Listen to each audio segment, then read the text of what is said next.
నమస్తే నేను Vamsi welcome to special drive. పశ్చిమాసియా రగిలిపోతోంది. ఇరాన్లో అత్యంత కీలకమైన న్యూక్లియర్ ప్లాంట్లు ధ్వంసమైపోయాయి. అత్యంత కట్టుదిట్టమైన భద్రత మధ్య ఉండే ఫోర్డో న్యూక్లియర్ ప్లాంట్ టార్గెట్ గా భీకర దాడులు చోటు చేసుకున్నాయి. దీనికి అమెరికా పెద్ద ఆపరేషన్ చేపట్టింది. ముందుగా వేసిన ప్లాన్ ప్రకారమే భారీ బాంబులుగా పేరొందిన బంకర్ బస్టర్లను యుద్ధ రంగంలో మొదటిసారి వినియోగించింది అగ్రరాజ్యం. అయినా ఇరాన్ అమెరికాకు షాక్ ఇచ్చేసింది. ట్రంప్ కు పెద్ద జలక్ తగిలింది. ఫోర్డ్ న్యూక్లియర్ ప్లాంట్ నుంచి కీలక పరికరాలు యురేనియాన్ని ముందుగానే సేఫ్ గా షిఫ్ట్ చేసినట్టు తెలుస్తుంది. శాటిలైట్ ద్వారా తీసిన ఫోటోలు ఇప్పుడు ఇదే అనుమానాన్ని రేకెత్తిస్తుండడం సంచలనం రేపుతోంది. ఈ నెల 19-20 మధ్య రాత్రి శాటిలైట్ లో ఫోటోలు రికార్డ్ అయ్యాయి. ఫోటో ప్లాంట్ దగ్గర భారీ సంఖ్యలో ట్రక్కులు, ఇతర వాహనాలు బారులు తీరి కనిపించాయి. అటు 20న అక్కడికి కిలోమీటర్ దూరంలో చాలా ట్రక్కులు ఆగి ఉన్నట్లు గుర్తించారు. మెయిన్ గేట్ గుండా వెళ్లే రూట్ లో కొన్ని బుల్డోజర్లు కూడా దర్శనమిచ్చాయి. వీటన్నింటి బట్టి చూస్తే ఖచ్చితంగా అమెరికా నుంచి దాడి జరగొచ్చన్న అంచనాలతో ఇక్కడి నుంచి కీలక ఎక్విప్మెంట్, యురేనియం నిల్వలను ఇరాన్ తరలించినట్లుగా అనుమానాలైతే వ్యక్తమవుతున్నాయి. అయితే ఆ యురేనియం తరలిస్తే ఎక్కడకు తరలించింది ఇరాన్? ఫోర్డో కంటే ఇంకా అత్యంత కీలకమైన స్థావరం ఉందా? ఉంటే అది ఎక్కడుంది? అంతా సేఫ్ గానే ఉంచిందా అన్న ప్రశ్నలు ఇప్పుడు ప్రపంచవ్యాప్తంగా సంచలనంగా మారిపోయాయి. ఫోర్డో న్యూక్లియర్ ప్లాంట్ టెహరాన్ సిటీకి 100 కిలోమీటర్ల దూరంలో ఉంటుంది. ఇక్కడ యురేనియాన్ని శుద్ధి చేస్తారు. ఫోర్డో నటాంజ్ కేంద్రమంత పెద్దది కాకపోయినా ఒక పెద్ద పర్వతానికి అడుగు భాగాన దీన్ని నిర్మించారు. ఇరాన్లోని IRGC ఆధీనంలోని క్షిపణి కేంద్రంలో భాగంగా ఇది ఉంది. దీనికి అనేక విమాన విధ్వంసక బ్యాటరీలు రక్షణగా ఉంటాయి. ముందుగానే వైమానిక దాడులను తట్టుకునేలా దీన్ని రూపొందించారు. 2007లో ఈ ప్లాంట్ నిర్మాణం మొదలైన 2009 వరకు ఇది ఉందన్న విషయం కూడా అమెరికా, దాని మిత్రదేశాలకు తెలియదంటే ఆశ్చర్యం కలగక మానదు. ఇక్కడ పౌర సైనిక అవసరాల కోసం యురేనియాన్ని శుద్ధి చేస్తుంది ఇరాన్. ఇక రష్యాకు చెందిన S-300 వార్ ఫైటర్ను కూడా ఇక్కడే మోహరించింది. ఇజ్రాయెల్కు పెను సవాల్గా మారిన ఈ కేంద్రంలో 90 రోజుల్లో 60% శుద్ధి చేసిన 166 కిలోల యురేనియాన్ని ఉత్పత్తి చేసే అవకాశం ఉంది. అలాంటిది ఇప్పుడు అంత పెద్ద ఎత్తున ఉన్న యురేనియాన్ని ఎక్కడకు షిఫ్ట్ చేసింది అన్నది రహస్యంగా మారిపోయింది.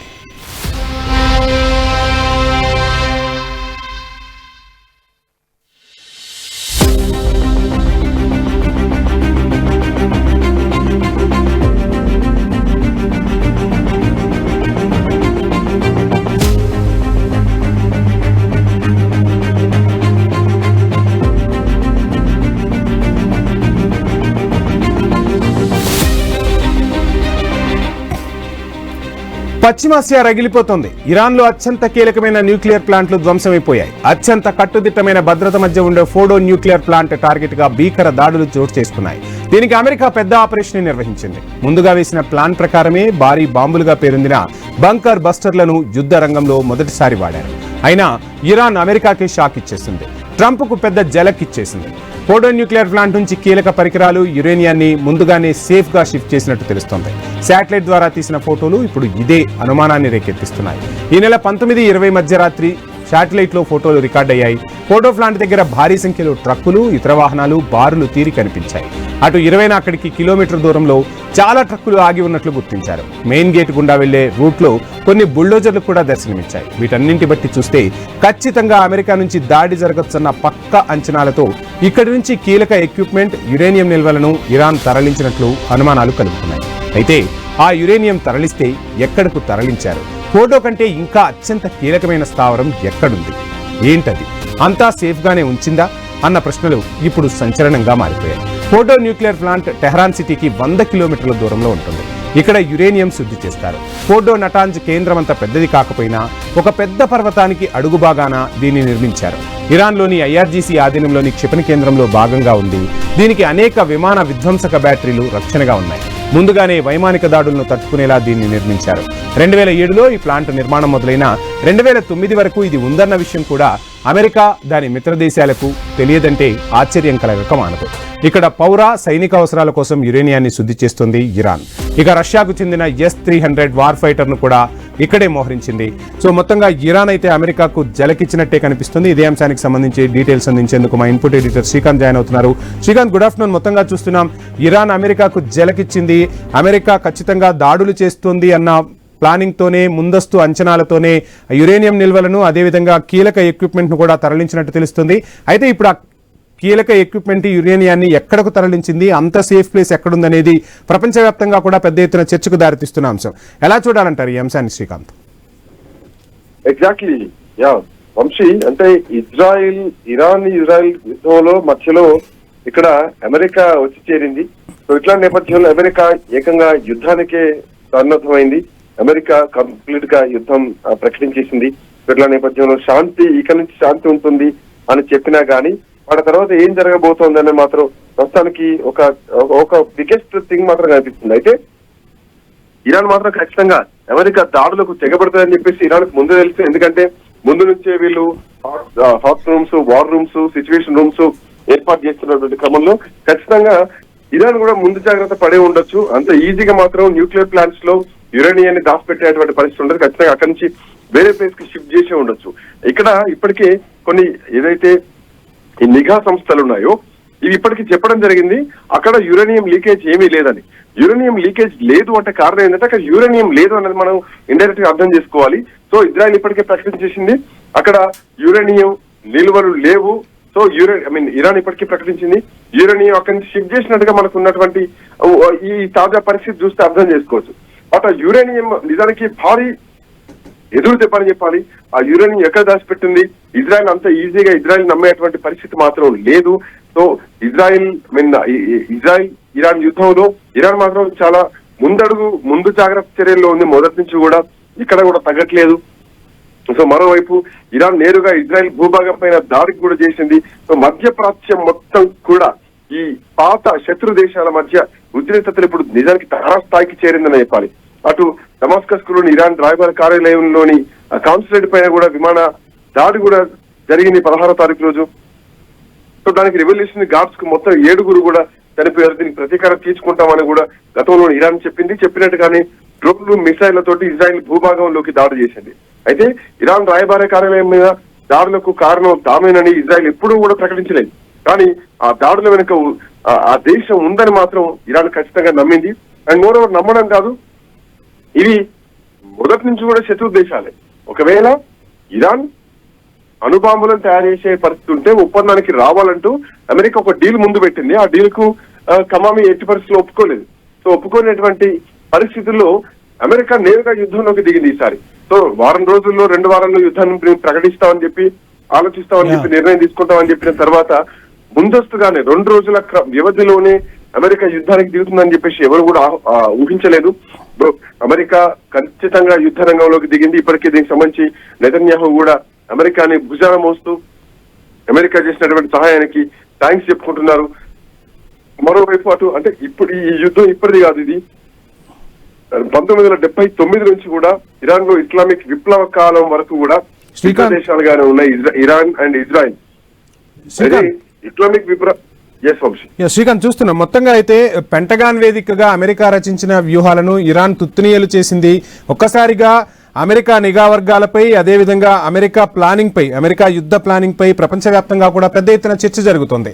సో అమెరికా నిఘా వర్గాలు పక్కా సమాచారంతో దాడులు చేస్తాయి అనే అంశం ఒక్కసారిగా ప్రపంచం మొత్తానికి తెలుసు. కానీ ఒక్కసారిగా ఈ యురేనియం నిల్వలను తరలించడం అమెరికాకు షాక్ ఇవ్వడంతో అమెరికాని బురిడి కొట్టించింది ఇరాన్ అనే టాక్ అయితే ప్రపంచవ్యాప్తంగా వినిపిస్తుంది. దీన్ని అగ్రరాజ్యం తీసుకునే పరిస్థితిలో ఉంటుందా? ఎగ్జాక్ట్లీ, అంటే మమ్మల్ని ఎవరు ఆపలేరు అని అమెరికా దాడులపైన ఇప్పటికీ ఇరాన్ ప్రకటించింది. అండ్ అమెరికా కూడా ఖచ్చితంగా దీనిపైన మేము రెస్పాండ్ అవుతామంటూ కూడా ఇప్పటికే చెప్పడం జరిగింది. మీరు చెప్తున్నట్టు పెంటగాన్ అంశం ఏదైతే ఉందో అది ఫ్లయింగ్ పెంటగాన్. సో వాషింగ్టన్ కు హఠాత్తుగా ఫ్లయింగ్ పెంటగాన్ వచ్చిందని చెప్పాలి. సో ఇరాన్ పైన దాడిని ప్రారంభించేటువంటి విషయంలో కూడా అమెరికా అధ్యక్షుడు చాలా సందర్భాల్లో అటు G7 సదస్సును కూడా వదిలిపెట్టుకొని మోడీతో భేటీని కూడా వదిలేసుకొని సో ఏదైతే సమ్మిట్ రూమ్ ఉందో ఆ సమ్మిట్ రూమ్ కు రావడం, ఎమర్జెన్సీ రూమ్ కు రావడం, సో ఇదంతా కూడా ఒక యుద్ధ వ్యూహం మాత్రం ముందుగానే ఇది నిర్ణయం తీసుకొని స్పష్టంగా కనిపించింది. అమెరికా అధ్యక్షుడు చాలా మదన పడ్డారని చెప్పాలి ఇట్లాంటి విషయంలో. సో టెహరాన్ అణు కేంద్ర లక్ష్యంగా వాషింగ్టన్ కూడా దాడులు ప్రారంభించవచ్చు అన్నటువంటి ఒక ప్రచారం కూడా ఇప్పుడు ఊపందుకుంది. వాస్తవానికి అణుదాడి జరిగినటువంటి టైంలో అమెరికా రక్షణ మంత్రి సహా అంటే వాళ్ళు కీలకమైనటువంటి కొన్ని వ్యాఖ్యలు చేయడం జరిగింది. సో ఏదైతే ఇది ఉందో ఈ అమెరికా రక్షణ మంత్రిత్వ శాఖ కీలక కార్యవర్గం ఏదైతే ఉందో అది పెంటగాన్ లోనే ఉంది. సో ఇట్లాంటి నేపథ్యంలో బోయింగ్ E-4B విమానాన్ని అమెరికా కీలక మంత్రులు గాని అధికారులు గాని వాళ్ళు రక్షించేందుకు నిర్మించినటువంటి అంశం. సో బోయింగ్ 747-200B మోడల్ ప్రత్యేకంగా కొన్ని మార్పులు చేసి emergency airborne command post programme కింద దీన్ని తయారు చేయడం జరిగింది. ఎయిర్ క్రాఫ్ట్ ను నైట్ వాచ్ పేరుతో దీన్ని పిలుస్తా ఉంటారు. అమెరికా వాయుసేనలో ఇది చాలా క్రియాశీలకంగా ఉండేటువంటి, అంటే బాంబర్ B-2 బాంబర్ బ్లాస్ట్ ఏదైతే ఆ జెట్ ఫైటర్ గురించి మనం మాట్లాడుకుంటున్నామో, సో అది ఇదన్నమాట. సో దీంట్లో ఇది నిజానికి ఆల్మోస్ట్ ఒక 7,000 మైళ్ళ కిలోమీటర్లు ప్రయాణిస్తుంది. అండ్ మోరోవర్ ఒక్కసారి గాల్లోనే ఫ్యూయల్ ఫిల్ చేసుకుంటే కనుక ఖచ్చితంగా ప్రపంచం మొత్తం కూడా చూటేస్తుంది. అట్లాంటి విమానాలని, అట్లాంటి జెట్ ఫ్లైట్లని ఇందులో వాడింది చెప్పడంలో ఎట్లాంటి సందేహం లేదు. సో ఈ అణు పేలులు కానీ, ప్రకంపనలు కానీ, ఎలక్ట్రోమాగ్నెటిక్ ఎఫెక్ట్ ని కానీ వీటన్నిటి కూడా ఆ జెట్ ఫ్లైట్ తట్టుకోగలుగుతుంది. మోరోవర్ థర్మల్ న్యూక్లియర్ షీల్డింగ్ దీనికి ఇది ఆ క్లియరెన్స్ షీల్డింగ్ తోటి తయారు చేయబడ్డది. సో ప్రపంచంలో ఎక్కడి నుంచి అయినా ఎవరితో అయినా దీని నుంచి కమ్యూనికేషన్ చేసుకోవచ్చు. దీన్ని సింపుల్ గా చెప్పాలంటే కోర్స్ ఆల్మోస్ట్ ఒక 67 శాటిలైట్లు, యాంటీనాలు దీంతో పనిచేస్తా ఉంటాయి. సో ఇది శత్రు దేశాలను ఖచ్చితంగా మట్టు పెట్టేటువంటి కెపాసిటీ ఉన్నటువంటి విమానాలు, జెట్ ఫైటర్స్ అమెరికా దగ్గర ఉన్నాయి. సో ఆ అమెరికా అంటే గతంలో జార్జ్ బుష్ అధ్యక్షుడిగా ఉన్నప్పుడు అప్పుడు డొనాల్డ్ రమ్స్ఫెల్డ్ దీన్ని ఎక్కువగా వాడేటోళ్ళు. సో కొన్ని రోజుల కింద ఈ విమానాలను కొత్త వాటితోటి భర్తీ చేయడం జరిగింది. ఆల్మోస్ట్ దీనికి $13 బిలియన్ కాంట్రాక్ట్ కూడా ఇవ్వడం జరిగింది. కొంచెం చేంజ్ ఓవర్స్ కూడా చేయడం జరిగింది. సో ఈ నైట్ వాచ్ విమానం ఏదైతే ఉందో ఇది చాలా డేంజరస్ విమానం. ఒక్కసారి గాల్లోనే ఫ్యూయల్ ఫిల్ చేసుకుంటే గనక ఖచ్చితంగా ప్రపంచం మొత్తం కూడా చుట్టేసేటువంటి కెపాసిటీ ఈ విమానానికి ఉంది. ఇది అమెరికా అమ్ముల పొదలు ఉంది. ఇదే నేపథ్యంలో ఇరాన్ పైన చేసినటువంటి దాడి తర్వాత ఇరాన్ కూడా ఎట్టి పరిస్థితుల్లో తక్కువ అంచనా వేయకూడదు. ఇజ్రాయెల్ కంటే సైనిక శక్తిలో ఇరాన్ 3 రెట్లు ఎక్కువగా ఉంటుంది. ఏది సైనిక శక్తిలో. టెక్నికల్ శక్తిలో చూస్తే కనుక ఖచ్చితంగా మళ్ళీ ఇజ్రాయెల్ ది ఎక్కువ కీలక పాత్ర ఉంటుంది. ఇజ్రాయెల్ వెనక ఇటు అమెరికా ఉంది. సో ఇరాన్ వెనకాల ఏముంటాయి, చైనా ఎంతవరకు వస్తుంది, అండ్ పాకిస్తాన్ ఎప్పటికీ రెస్పాండ్ అనేది దిస్ నాట్ కరెక్ట్ అని చెప్పేసి. సో చూడాలి ఈ వంశీ. సో చాలా తీవ్రమైన పరిణామం, ఒక యుద్ధ క్షేత్రంలోకి ప్రపంచం ఉందని చెప్పొచ్చు. Right, thank you Srikanth. ఇక మనతో పాటు మాట్లాడేందుకు ఇదే అంశంపై బండారు రామ్మోహన్ రావు గారు, విశ్లేషకులు జాయిన్ అవుతున్నారు. రామ్మోహన్ రావు గారు నమస్కారం అండి. రామ్మోహన్ రావు గారు, నా ఆడియో వినపడుతుందా? యా, రామ్మోహన్ రావు గారు నమస్కారం. మొత్తంగా ట్రంప్ నిర్ణయం సాహసోపేతం, చారిత్రాత్మకం అంటూ బెంజమిన్ నెతన్యాహు చెప్తూ ఉంటే, ఇరాన్ ఏమో ట్రంప్ నిర్ణయం కాదు, ట్రంప్ ప్లానింగ్ ని అమెరికా పెంటగాన్ వేదికగా రచించిన వ్యూహాల్ని తుత్తునియలు చేశాం మేము, శాటిలైట్ ఆధారాలే మీకు చెప్తూ ఉన్నాయి, కానీ మీరు ఏదైతే మాపై దాడులు చేశారో ఈ దాడులను ఎట్టి పరిస్థితుల్లో సహించబోం, పశ్చిమాసియాలో అమెరికా స్థావరాల లక్ష్యంగా ఇరాన్ ఏం చేయబోతుందో చేసి చూపిస్తామంటూ ఇరాన్ సవాల్ విసురుతోంది. మొత్తంగా అమెరికా పెంటగాన్ వేదికగా రచించిన వ్యూహం తుత్తునీయులు అయినట్టేనా? అసలు అమెరికా ఈ యుద్ధంలో ఏం కోరుకుంటుంది, ఎలా చూడాలంటారు ఈ అంశాన్ని?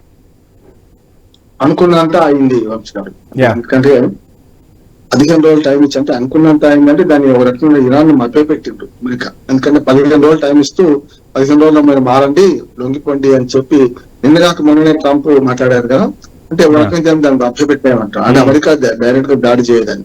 కానీ అమెరికా వ్యూహాన్ని ఒక రకంగా చెప్పాలంటే బయట పెట్టింది నెతన్యాహు, అంటే ఇజ్రాయెల్. ఎందుకంటే మీరు ఊరుకున్నా, మేమైతే ఊరుకోం, ఖమేనీని చంపేస్తాం, ఖమేనీని చంపకుండా విడిచిపెట్టామని చెప్పి అమెరికాకే పెను సవాలు విసిరిండు ఒక రకంగా మనకు ఇరాన్ అధ్యక్షుడు నెతన్యాహు. అంటే ఎందుకంటే మన ఇజ్రాయెల్ అధ్యక్షుడు నెతన్యాహు. ఎందుకంటే అమెరికానేమో మొదలు 15 రోజులు టైం ఇస్తుంది అంటారు, కానీ చంపుతా అనేది నేనే. కానీ నా ఉద్దేశం ఏంటంటే ఇద్దరు కూడా పడుకొని ఈ తప్పుదారి పట్టించిన చేశారు. కానీ ఇరాన్ ఇంతకంటే కొత్త విషయం అని అప్పటికే ఫోటో మన అణు స్థావరంపై దాడి చేయకముందే వాటి షిఫ్ట్ చేయడం, ఆయుధాలను కానీ యురేనియం నిల్వలు కానీ షిఫ్ట్ చేయడం అనేది ఇంకా ఒక రకంగా, అంటే ఒక రకంగా సినిమాను తలపిస్తున్న సస్పెన్స్ తలపిస్తున్న విధంగా ప్రవర్తిస్తున్నారు. అంటే వీళ్ళిద్దరికంటే ఇరాన్ వ్యూహం ఇంకా పదునుగా ఉందని మనకు అర్థమవుతుంది. అందుకని ఇరాన్ ప్రకటన చేసింది కదా, దీని మీద ఏమైనా నష్టం కాలే మాకు, అప్పటికే అక్కడి నుంచి తరలించామని చెప్పి ఇరాన్ ఒక రకంగా చెప్పి ప్రపంచానికి తెలుపుతుంది. ఇప్పటిదాకా చూస్తే వంశీ మనకి ఇరాన్ కొన్ని వాస్తవాలు చెప్తుంది. ఎందుకంటే ఇజ్రాయెల్ దాస్తుంది ఎవరికి చెప్పాలంటే, ఇజ్రాయెల్ దాని మీద దాడి జరిగిన సందర్భంలో ఎక్కువ నష్టం జరగలేదు చూపించే ప్రయత్నం చేస్తుంది. ఇరాన్ మొదటి నుంచి కూడా నష్టాన్ని చూపిస్తుంది, ప్రపంచానికి కళ్ళ కట్టినట్టు చెప్తుంది. ఎందుకంటే ఇక్కడ నష్టం జరిగింది, ఇక్కడ కావడం లేదని చెప్పి. దాని కారణం ఏంటంటే రామ్మోహన్ గారు, నష్టం జరిగింది. రామ్మోహన్ గారు, మొత్తంగా అమెరికా ప్లాన్ ని తుత్తునియలు చేయటం ఇరాన్ ఒక అంశమైతే, దీని గురించి పెద్ద ఎత్తున చర్చ జరుగుతుంటే మరో అంశం ఏంటి అంటే, అమెరికా ముఖ్యంగా ఫోర్డ్, నతాంజ్, ఇస్ఫహాన్ ఈ 3 కేంద్రాలపై దాడులు చేసిందని చెప్తుంది. ఇంతకన్నా సురక్షిత కేంద్రం ఇరాన్ లో ఎక్కడుంది? యురేనియాన్ని, అదేవిధంగా మెయిన్ ఎక్విప్మెంట్ ని ఇరాన్ తరలించడానికి చేయడానికి అనేది పెద్ద ఎత్తున చర్చ జరుగుతుంది. ఇప్పుడు ఇది అసలు ఒక రకంగా చెప్పాలంటే అమెరికాకు కొరకరాని కొయ్యగా మారిన పరిస్థితి. మీరు మనం మాట్లాడుకున్నప్పుడు కూడా చూస్తే ఇంటా బయట ట్రంప్ విమర్శలు ఎదుర్కొంటున్నారు. సో ఖచ్చితంగా ఈ ప్లాన్ గీసింది అమెరికానే. ఈ ప్లాన్ నుంచి ఇరాన్ తప్పించుకోగలిగింది అంటే ప్రపంచవ్యాప్తంగా కూడా అమెరికా నిఘా వర్గాలపై, అమెరికా చేష్టలపై ఒక రకంగా జోకులు కూడా పేలుతున్న పరిస్థితి. సో ఎలా చూడాలంటారు? మొన్ననే అమెరికా అధ్యక్షుడు ట్రంప్ ఎలా అంటే పిట్టల లాగా మాట్లాడి ఏమన్నా అంటే మీరు మరి ఎక్కడ ఉన్నారో తెలుసు, నాకు మీ అనుస్థావరాలు ఎక్కడెక్కడ ఉన్నాయో మాకు తెలుసు, బదులు ఇప్పటికే దాడులు చేస్తే మీరు తట్టుకోలేరు అన్నమాట అన్నారు. ఇంకో అనుమానం ఏమన్నారంటే దాడి చేస్తే ఆ యురేనియం నిల్వల దాడి చేస్తే ప్రపంచానికి ఇరాన్ కే కాదు ప్రపంచానికి నష్టం జరుగుతుంది అనే మాట కూడా ఒక ట్రంప్ అన్నారు. ఎందుకంటే తెలుసు ఇప్పుడు మన అశుద్ధ మీద రాయి వేస్తే అందరి మీద చిల్లుతుంది కదా, ఇదే అంతే. యురేనియం మీద దాడి చేస్తే ఆ ప్రభావం అక్కడికి ఆగిపోద్దని మనం అనుకోలేము, దాని ప్రభావం దూరంగా పోవచ్చు కూడా. అందుకని మిగతా దేశాల నష్టం కావచ్చు, లేకుంటే ప్రపంచానికి ఇంకో రకంగా నష్టం కావచ్చు. అందుకని అది ఓపిక పడుతున్నాం అన్నాడు. కానీ వాళ్ళకి అర్థమైంది ఏంటంటే మనకు ఎదురు శత్రువును మనం మానసికంగా వీక్ చేయడానికి, అంటే ఒక రకంగా చెప్పాలంటే మాటల యుద్ధం చేసి వాళ్ళు వీక్ చేస్తే పనికి రాకుండా చేయొచ్చు అనే వ్యూహం కనపడుతుంది. మన మహాభారత యుద్ధంలో ఇది కనపడుతుంది వంశీ. మన మహాభారత యుద్ధంలో ద్రోణుని చంపాలంటే ద్రోణుడు రెచ్చిపోయి మన పాండవ సేనల మీద దాడి చేస్తుంటే అప్పుడు కృష్ణుడు ఒక వ్యూహం పడతాడు, ధర్మరాజును అబద్ధం ఆడిస్తాడు. అబద్ధం కాకుండా నిజాన్ని తక్కువ గొంతుతో చూపిస్తాడు. అందుకనే ద్రోణుడు కూలిపోవడానికి కారణమైంది అశ్వత్థామ మహత నరో కుంజరో. నరో అనే మాట చిన్న గాని, కుంజరో అనే మాట పెద్ద చిన్న గాని, నరో అనేది పెద్దగా అంటాడు కదా. అట్లనే అంటే ద్రోణుడి చావు కారణమైంది ధర్మరాజు చేత ఒక నిజాన్ని కూడా కొంత లో సౌండ్ చెప్పించడం చేసే ప్రయత్నం చేశాడు. ఇక్కడ కూడా అంతే అంటున్నాడు, మీ వ్యూహం మాకు తెలుసు, మీరు ఎక్కడున్నారో తెలుసు, మొత్తం అంతా మీరు ఇరాన్ మీద తెలుసు అనడం వల్ల ఇరాన్ అంటే మేకపోతు గాంభీర్యం ప్రదర్శించింది అనుకోవాలా రామ్మోహన్ రావు గారు అమెరికా? అంటే ఇది యుద్ధ వ్యూహం అన్నట్టు, అంటే వాళ్ళను మానసిక మెంటల్ గా వీక్ చేయడం కోసం అన్నట్టు. అంటే ఎప్పుడైనా చంపేస్తారు కదా. కానీ ఏమైంది, అంతకంటే ధైర్యంగా ఇరాన్ ఉన్నది. చూస్తున్నారు కదా, అసలు ఇరాన్ ను ఎంత తక్కువగా ఊహించారంటే ఇన్ని రోజులు ఇరాన్ యుద్ధాలు నిలుస్తాయని అమెరికా కూడా అనుకోలేదు. అమెరికా ఇజ్రాయెల్ అనుకోకపోవడం కారణం ఉండొచ్చు, కానీ అమెరికా కూడా అనుకోలేదు. ఏది ఇన్ని రోజులుగా ఇరాన్ యుద్ధం చేస్తారని వాళ్ళు అనుకోలేదని నేను అంటున్నాను. కనుక ఇరాన్ యుద్ధ పటిమ, ఇరాన్ దగ్గర ఉన్న ఆయుధాలు వీటన్ని తక్కువ ఊహించారు. అంతేందుకు ఇప్పుడు ఇరాన్ దాడి చేస్తుంటే ఇవాళ కూడా ఏది ఇజ్రాయెల్ మీద పెద్ద ఎత్తున దాడి చేస్తుంది. 2000 కిలోమీటర్ల దూరంలో వాళ్ళకి ఆయుధాలు లేవనుకున్నారు, అంత దూరం దాడి చేయాలని అనుకున్నారు, కానీ చేశారు కదా. కానీ అమెరికా కూడా వాళ్ళు వాడిన ఆయుధాలు ఇంతకుముందు శ్రీకాంత్ గారు చెప్పినట్టు ఆ ఆయుధాలు తక్కువ ఏం కావుతున్నాడు. ఇప్పుడు మనకు విమానం కూడా గాల్లో మన ఇంధనం నింపుకునే ఏర్పాటుతో సహా మొట్టమొదటిసారి వాడడం, దాంతో పాటు ఇజ్రాయెల్ దగ్గర ఉన్న దానికంటే 100 రెట్ల లోతు వెళ్లే మన బంకర్లను ఛేదించే మనకు బాంబింగ్ ఉండడం, బాంబ్స్ ఉండడం, ఇవన్నీ కూడా ఇరాన్ మన అమెరికా సైనిక శక్తి తప్పనిసరి వేయడానికి వీలేదు. కానీ ఎక్కడికి మిస్ఫైర్ అయింది అంటున్నాను. ఇప్పుడు సరైన దాని మీద స్థావరం మీద దాడి చేయక చేసిన దాడి కూడా అంతకుముందు వీళ్ళు మార్చడం వల్ల విఫలమైంది అనొచ్చు. ఇట్లాంటి యుద్ధాలు జరుగుతుంటే ఇంకొక మాట కూడా చెప్పొచ్చు, యుద్ధంలో అసత్యాలు చాలా రాజ్యమైంది. ఇప్పుడు ఇరాన్ చెప్పింది సత్యమని మనం నమ్మడానికి వీల్లేదు, నిజంగానే ఏమైనా జరిగిందేమో. కానీ వాళ్ళు ఏం చేస్తారంటే మేకపోతు గాంభీర్యం ఇంతకుముందు అన్నారు కదా, ఈ మాకు నష్టం జరగలేదు చెప్పుకునే ప్రయత్నం చేస్తారు. ఎప్పుడు కూడా బేలగా అయిపోయింది అని అన్నారు. కానీ ఇంతకుముందు దాకా మాత్రం ఏది ఇజ్రాయెల్ దాడి చేసినప్పుడు, లేకుంటే అమెరికా ఇప్పటిదాకా డైరెక్ట్ దాడి చేయలేదు కదా, ఇజ్రాయెల్ దాడి చేసిన ప్రతి స్థావరం ధ్వంసమైంది, కానీ మాకు అంత నష్టం జరగలేదని ఇరాన్ నిజాయితీగా చెప్తూనే ఉంది కదా. కానీ ఇక్కడికి వచ్చే కల్లా అమెరికా చేసిన దాడుల్లో అంత మిస్ఫైర్ అవుతుందా, అమెరికా అంత అధ్వానంగా ఉందా అన్నట్టు, పెంటగాన్ సైనిక స్థావరం అంత అధ్వానంగా, నిఘా వ్యవస్థ అంత వీక్ గా ఉన్నదా అని కూడా మనం ఆలోచించాలి. ప్రపంచవ్యాప్తంగా చర్చ అదే వస్తుంది. పెంటగాన్ నుంచి వాళ్ళు రచిస్తే వ్యూహాలు పక్కాగా అమలు చేస్తారు. అటువంటిది ఇరాన్ చెప్పేది ఏంటి? ఇరాన్ నిజంగానే తరలించిందంటే ఉపగ్రహ ఛాయాచిత్రాలు చూస్తే సిచ్యువేషన్ అలానే కనిపిస్తుంది. పెద్ద పెద్ద లారీలు ఉంచారు, అదేవిధంగా బుల్డోజర్లు ఉంచారు. కానీ ఎంత సేఫ్ ప్లేస్ కి తరలించారు. వీటన్నింటికి మించి ఇప్పుడు మనం మాట్లాడుకున్న 3 స్థావరాల కన్నా ఇంకా సేఫెస్ట్ ప్లేస్ అమెరికాకు తెలియకుండా, ప్రపంచ దేశాలకు తెలియకుండా ఇరాన్లో ఉందా అనేది పెద్ద చర్చకు వస్తున్న విషయం ఒకటైతే, రెండో అంశం ఏంటంటే పశ్చిమాసియాలోని అమెరికా స్థావరాలపై మేము దాడులు చేయబోతున్నాం, ఇక చూడండి మా ప్రతాపం ఎలా ఉంటుందో అని చెప్పి ఇరాన్ చెప్తూ ఉంది. అసలు ఈ పశ్చిమాసియాలో ఉన్న అమెరికా స్థావరాలను కాపాడుకోవాల్సిన ఈ పరిస్థితుల్లో అంటే అమెరికాను ఒక రక్షణ రంగంలోకి, అంటే స్వీయ రక్షణలో పడేలా చేసిందా ఇరాన్? ఈ వ్యాఖ్యలను ఎలా చూడాలంటారు? ఇది ఒక అంశం. అయితే మరో అంశం, ఇక హూతీలు డైరెక్ట్ గా ఎర్ర సముద్రంపై అమెరికా నౌకలను దాడులు చేస్తాము అని బెదిరిస్తున్న పరిస్థితి. సో ఖచ్చితంగా అదేవిధంగా దాడులు కానీ కొనసాగితే ఇక వాణిజ్యానికి అదేవిధంగా ప్రపంచ ఆర్థిక వ్యవస్థపై కూడా ప్రభావం చూపే అంశాలు. ఈ రెండు అంశాల నుంచి అమెరికా ఎలా గట్టెక్కబోతుంది, ఏం చెప్తారు? అమెరికా వ్యూహానికి దెబ్బతగిందని అనుకోవచ్చు, కానీ అమెరికా మరొక వ్యూహం రచిస్తుంది మనిషి. ఏంటంటే నిన్న మొన్న అమెరికా మన పాకిస్తాన్ సైన్యాధ్యక్షుడు గింది కూడా ఇంకొక పరిణామం దీన్ని చూడాలి. ఎందుకంటే సుమారు 940 కిలోమీటర్ల దూరంలో మన సరిహద్దు పంచుకుంటున్న ఇరాన్ పాకిస్తాన్ మధ్యన వ్యూహం మార్చి ఇప్పుడు పాకిస్తాన్ లో తన ఎయిర్ బేస్ వాడుకోవడానికి వీలుగా అమెరికా ఇప్పటికే ప్రయత్నం చేసింది. నా ఉద్దేశం మనకు తెలియకుండానే అక్కడ ఎయిర్ బేస్ లో ఇప్పటికీ విమానాలు మోహరించాయని నేను అనుకుంటున్నాను. ఇక అమెరికా విమానాలు పాకిస్తాన్ ఎయిర్ బేస్ లో అదే అసలు జరిగిందంతా అక్కడ అంటే దగ్గరగా ఉంటుంది కదా, పక్కనే ఉంటుంది కదా ఇరాన్ కొని. అంటే అమెరికా డైరెక్ట్ గా దాడి చేయాలంటే అంతకన్నా చాలా పెద్ద విమానాలే 16,000 కిలోమీటర్ల దూరం ప్రయాణించే విమానం మనం వాడు ప్రయోగించిన విమానం తక్కువదేం కాదు. 16,000 కిలోమీటర్ల దూరం ఒక ఏకబిగిన ప్రయాణిస్తుంది. దాంతోపాటు ఇంధనం కూడా అక్కడికి మళ్ళీ 16,000 కిలోమీటర్ల దూరం పోయేది. కానీ దూరం సమస్య కదా ఇక్కడ. అంటే వాళ్ళ ఆస్పాసులు కనుక్కోవడానికి అయితే ఎయిర్ బేస్ ను వాడుకుంటే, మన పాకిస్తాన్ ఎయిర్ బేస్ ను వాడుకుంటే సరిహద్దులు ఏం జరుగుతుంది, సిఏఏ కూడా తక్కువది కాదుగా, కనుక మళ్ళీ గూఢచర్య నిర్వహించడం, ఇట్లాంటి తప్పులు కాకుండా మళ్ళీ చూడడం, దీనికోసం పాకిస్తాన్ వాడుకుంటారు ఒకటి. రెండోది అమెరికా ఇంత అధ్వానంగా వ్యూహం ఉంటుందని నేను కూడా అనుకుంటలేను. ఇరాన్ కూడా తప్పు చెప్పొచ్చు, ఎందుకంటే అమెరికా మానసిక స్థైర్య అని అంటే అమెరికా ఏ ప్లాన్ చేసిందో కమ్యూనిజం చంపుతామని, మొత్తం మీ ఎయిర్ బేసెస్ అన్ని తెలుసు, మీ మన అణుశక్తి కేంద్రాలు ఎక్కడో తెలుసు అని అది ఎట్లా అన్నదో ఇప్పుడు నష్టం జరగలేదనే ఒక ప్లాన్ కూడా కావచ్చు, చెప్పలేము.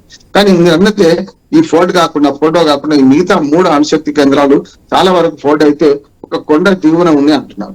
అంటే దాదాపు 2,000 ఫీట్ల వరకు కిందికి పోయి బంకర్లను ఛేదించే వ్యవస్థ దీనికున్నప్పుడు మరి అంతకంటే మంచి వ్యవస్థ ఏదైనా ఉందా అంటే చాలా వరకు ఇరాన్ ఏమంటున్నారంటే పెద్ద కొండల కింద, అంటే కొండనే దాదాపు 1,000-2,000 ఫీట్ల ఎత్తులో ఉన్న కొండను ఆ కొండ కింద మళ్ళీ 1,000-2,000 ఫీట్ల లోతు బంకలు నిర్మించి అక్కడ దీన్ని దాచారంటున్నారు. కనుక ఈ 3 మనం అనుకుంటున్న 3 ఎయిర్ బేస్ మనకు ఏదైనా అణుశక్తి స్థావరాలు కానీ యురేనియం శుద్ధి కర్మాగారాలు కానీ ఎక్కడైతే ఉన్నాయో వాటిని దాటి ఇంకోటి ఏమైనా ఉందా అనేది కూడా గ్రహించాల్సి వస్తుంది. ఎందుకంటే ఇప్పుడు మీరు చెప్పిన తప్పించుకున్నారంటే ఆధారాలు ఉన్నాయి. ఆ వెహికల్ చూస్తే తప్పించుకోలేదంటే ఏదైనా సాధ్యం కావచ్చు. రామ్మోహన్ ఫైనల్ గా మనం చూస్తే ప్రపంచంలో ఉన్న దేశాల్లో 97 దేశాలు ఏదో ఒక సంఘర్షణతో నలుగుతున్న పరిస్థితి ఒకవైపు. ఇక ముఖ్యంగా 2018 నుంచి 2023 వరకు చూసుకుంటే $1.91 ట్రిలియన్ ఆర్థిక వ్యవస్థ తీవ్ర ప్రభావం చూపుతుంది, అది యుద్ధాల వల్ల. రెండోది 1400% డ్రోన్ల వినియోగం అనేది యుద్ధాల్లో పెరిగింది. ఈ 3 అంశాలు కూడా ప్రపంచాన్ని ఒక రకంగా ఆందోళనకు గురి చేస్తున్న అంశాలు. అది ఇరాన్ ఇజ్రాయెల్ యుద్ధం అవ్వచ్చు, రష్యా ఉక్రెయిన్ యుద్ధం అవ్వచ్చు, ఇంకా రేపు మనం భారత్ పాకిస్తాన్ మధ్య జరిగిన ఆపరేషన్ సింధూర్ కావచ్చు, ఇలా చాలా అంశాల్లో కూడా ఇవన్నీ కూడా తీవ్ర ప్రభావం చూపుతున్న పరిస్థితులు. ఆర్థిక వ్యవస్థపై ఖచ్చితంగా తీవ్ర ప్రభావం చూపుతున్న దశల్లో భారత్ ఖచ్చితంగా ఏదైతే లక్ష్యం చేసుకుందో తన వ్యూహం ఏంటో ఖచ్చితంగా అమలు చేసి ప్రపంచ దేశాలను ఇలా చేయొచ్చు యుద్ధం అనేది ఒక కొత్త యుద్ధ నీతిని చూపించిన పరిస్థితి త్రూ ఆపరేషన్ సింధూర్ ద్వారా. మిగిలిన ప్రపంచ దేశాలు కూడా ఆర్థిక వ్యవస్థను కాపాడుకునేందుకు భారత వ్యూహాన్ని ఫ్యూచర్లో అమలు చేయాల్సిన పరిస్థితి ఉందా? అసలు ఈ యుద్ధాల వల్ల ప్రపంచ ఆర్థిక వ్యవస్థ ఇంకా ప్రమాదంలో పడే అవకాశం ఉందా? ఏం చెప్తారు? ఖచ్చితంగా మీరు చివరి మాట చెప్పినట్టే ప్రపంచ ఆర్థిక వ్యవస్థ మరింత ప్రమాదాన్ని పడుతుంది. యుద్ధం ఎప్పుడు కూడా నష్టాన్ని చేస్తుంది. అంటే పౌరు నష్టం పొందు లాభం. ఈ గతంలో ఒక పౌరులో వేరే వాళ్ళు లాభం పొందామని ఇప్పుడు అట్లా ఉండదు. ఖచ్చితంగా రాయి విసిరితే మనకు అద్దాల గదిలో కూర్చున్న ప్రతి వాళ్ళని కూడా నష్టపోతా ఉంటున్నాను. జరిగింది అదే. పాకిస్తాన్ ఇండియా మధ్యన మనం వైజ్మెన్ గా యుద్ధం ఆపడానికి ట్రంప్ చెప్పిండా ఇంకెవరు చెప్పిన సమస్య కాదు, కానీ మనం కూడా నష్టపోతాం, మన పౌరులు కూడా నష్టపోతున్నారు దానికి మనం ఆపంటున్నాం. అట్లాగే ప్రపంచంలో 97 దేశాలు అస్థిరంగా ఉన్నాయంటే నిజమే అంటున్నాను. అంతేందుకు ఒక్కసారి చూడండి మీరు ఈ మనకు టెలియావివ్ కానీ టెహ్రాన్ కానీ అట్లాగే గాజా స్ట్రిప్ కానీ యుద్ధం బలంగా జరుగుతున్న 4 దేశాల్లో నగరాల మూత నాశనం అయిపోయింది. నగరాలు విధ్వంసమై శ్మశానానికి మిగిలిపోయింది. అంటే 10 లక్షల కోట్లు కాదు 50 లక్షల కోట్లు ఖర్చు అయినా కూడా దాన్ని పునర్నిర్మించలేని పరిస్థితి తయారైంది. మొన్నటిదాకా కొన్ని దేశాల్లో 6 లక్షల మంది టూరిస్టుల ప్రతి సంవత్సరం మనకు టూరిజం మీద వచ్చే ఆదాయం వచ్చే పెద్ద నగరాలు కూడా విధ్వంసం అయిపోయి శ్మశానాలకు మిగిలిపోయినాయి. చాలా వరకు 25% జనాభా కొన్ని మన నగరాల్లో అయితే 25% జనాభా కూడా లేదు, మొత్తం అంతా షిఫ్ట్ అయిపోయారు, ఎక్కడికో షిఫ్ట్ అయిపోయారు. ఇవాళ నగరాలు నరకాలుగా మారినాయని గతంలో మనం పౌర నివాస యోగ్యమైన పరిస్థితి లేవని బాధపడుతున్నాయి. ఇప్పుడు అట్లా కాదు, నగరాలు శ్మశానాలుగా మారిపోయారు. ఈ వల్ల అంతా నష్టం. 97 దేశాలు అందరికీ నష్టమే అంటున్నాను. రైట్ సార్, మొత్తంగా ఇరాన్ ఇజ్రాయెల్ మధ్య యుద్ధంలో అమెరికా దూరటం, అమెరికా వ్యూహాలను ఇరాన్ చిత్తు చేయడంతో యుద్ధం కొత్త టర్న్ తీసుకుంది. రానున్న రోజుల్లో అసలు యుద్ధం ఎటువైపు మరలుతుందో చూద్దాం. సో చర్చలో పాల్గొన్న బండారు రామ్మోహన్ రావు గారికి ప్రత్యేక కృతజ్ఞత.